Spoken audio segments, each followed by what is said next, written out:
Chers amis, grâce à l'UIA, je viens de vivre une année marathon avec 43 voyages qui m'a permis de rencontrer de nombreux avocats passionnants et engagés. De ces rencontres, j'ai retiré la conviction que notre profession allait devoir faire face ces prochaines années à de nombreux défis et je voudrais, rapidement, vu le temps qui m'a été alloué, aborder deux d'entre eux. La défense et la promotion de l'état de droit. Nous venons d'honorer notre confrère Tadjik. Il est véritablement l'exemple de ce qu'un avocat doit être et du combat qu'il doit être prêt à mener pour la défense de l'état de droit. Il n'est pas le seul à mener ce combat. De nombreux confrères font de même dans leur pays, souvent au risque de leur intégrité, de leur liberté, voire de leur vie. Je pense bien entendu à Walid Abou Al-Kahir et à Mohamed Al-Roken, mais pas seulement. Parmi les dernières interventions du UIA-IROL, il y en est une qui est tout à fait représentative. Il y a quelques semaines, près du tiers des avocats de la République des Maldives ont été suspendus pour une durée indéterminée par la Cour suprême. Pour quel motif ? Ils avaient signé une lettre collective adressée au procureur général lui faisant part de leur inquiétude face au non-respect, pour les opposants au gouvernement, du principe d'un procès équitable. Nous avons donc écrit, et la réponse que nous avons reçue du ministre de la Justice a été que la décision avait été prise par l'organe compétent et en conformité du droit national.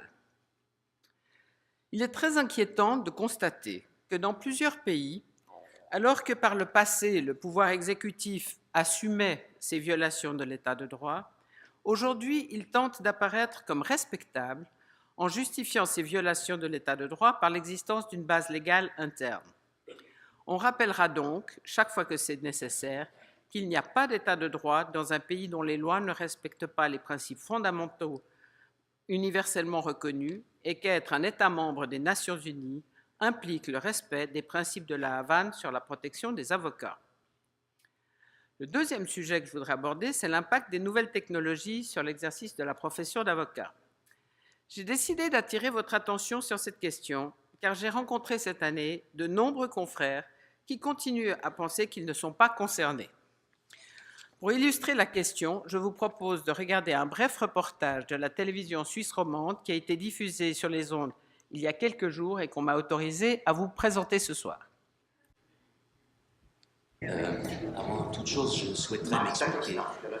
Imaginez un tribunal où vous ne plaidez devant personne, ou plutôt, comme dans ce film, face à un robot qui analyse mot après mot vos arguments.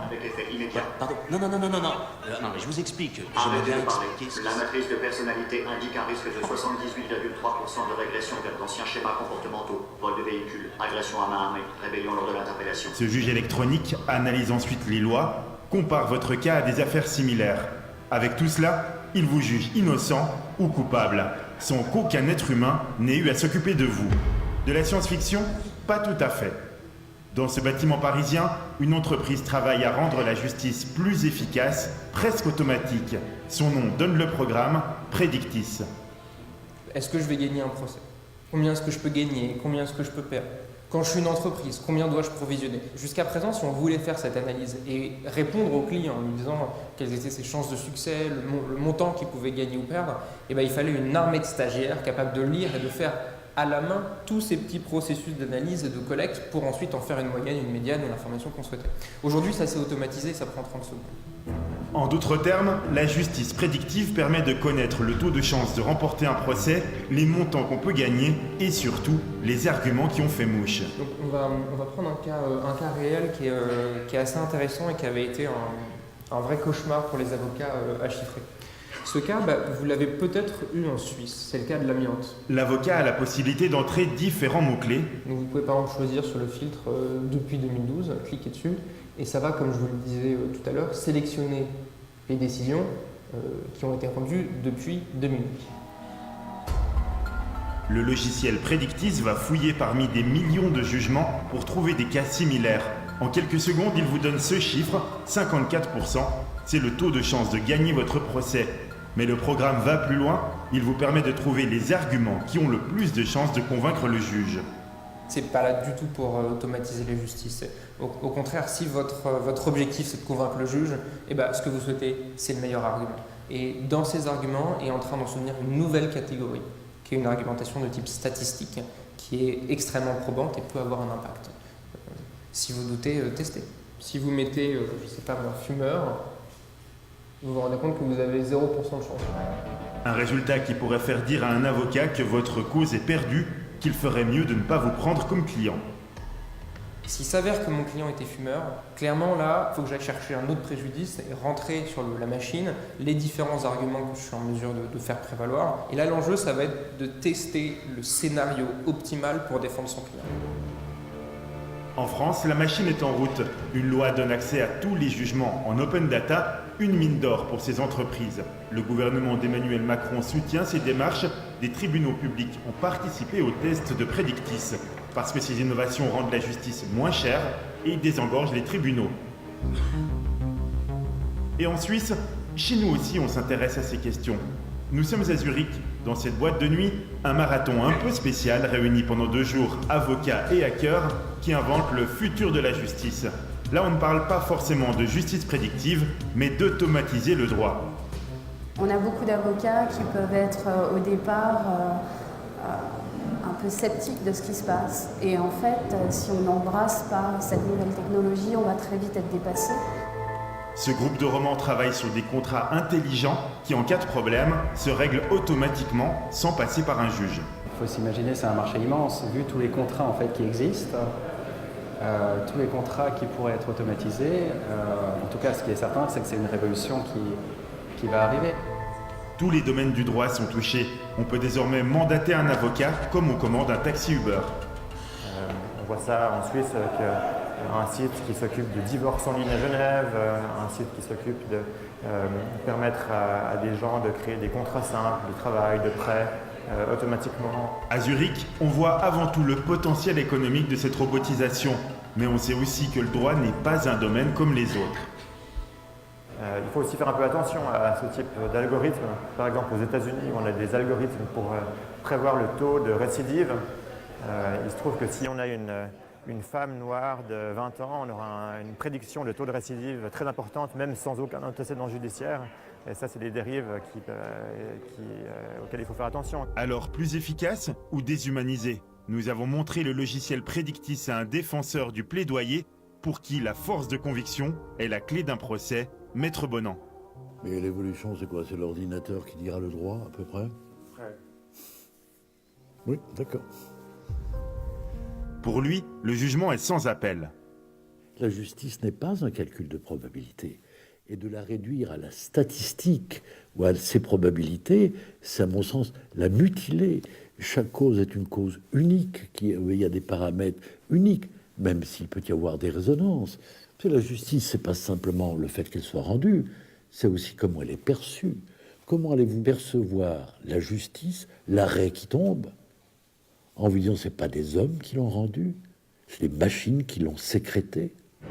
Des États-Unis à l'Europe, le droit fait sa révolution. Un mouvement qui va bouleverser une institution profondément humaine, quasi immuable. Mais un mouvement risqué. Est-ce que nous accepterons une justice moins humaine? Est-ce que nous accepterons d'être condamnés par une machine? Accélération du rythme cardiaque détectée. Souhaitez-vous un cachet? Non. Il ne fait absolument aucun doute que les avocats vont vivre la même évolution que les commerçants, par exemple. Vous avez tous vu que de nombreux commerces doivent fermer parce qu'ils sont concurrencés par le commerce en ligne. Ça va nous arriver aussi et il va falloir que nous nous habituions à travailler en ligne aussi. Les robots ne remplaceront certes pas les avocats. Ils leur apporteront une aide pour les libérer de certaines tâches, ce qui diminuera le temps consacré au dossier et donc le prix de leurs prestations, permettant ainsi de faciliter l'accès à la justice pour un plus grand nombre. Mais pour réussir dans leur métier, les avocats devront alors se former afin de comprendre la technologie et les problèmes de cybersécurité, les nouvelles règles du marché et collaborer avec d'autres professionnels, car les différents métiers sont de plus en plus techniques et compliqués. La technologie n'est pas un but en soi, c'est un moyen pour atteindre un objectif, un moyen que les avocats doivent absolument s'approprier très rapidement pour ne pas être distancés. In conclusion, I would like to tell you a few words about the Geneva meetings we had last June. We have initiated the festivity for the 90th anniversary of the UIA with a meeting at the United Nations building dedicated to refugees, and the assistance lawyers and bar should give them, as well as with a gala dinner. Wishing that this important anniversary allows us to do something concrete for refugees, I suggested that the UIA members give pro bono hours to the International Red Cross Committee for its activity in favor of displaced persons and refugees in more than 80 countries. You have been fantastic. We have collected 850 hours from colleagues from 26 countries. It's incredible. Thank you very much. I thank you really very much, and I would like to call the people who did not already participate to do it now before the end of this Congress. You have in your bag a form you can fill and deposit in the exhibition center at the UIA boutique. I hope you will join us. It's an incredible help for the International Red Cross Committee. You will see that you can cross the activity you are ready to do and the number of hours you are ready to give, with a minimum of 5 hours, because with less than 5 hours you cannot do anything. So I would like to suggest that you participate to that. By the end of the Congress, we will give everything, and I will transmit the list of all the volunteers to the International Red Cross Committee, which asked me already to thank you very much for this wonderful help. Now, I have finished my speech. I will give you some more information at the closing ceremony. I wish you a wonderful Congress. Thank you very much.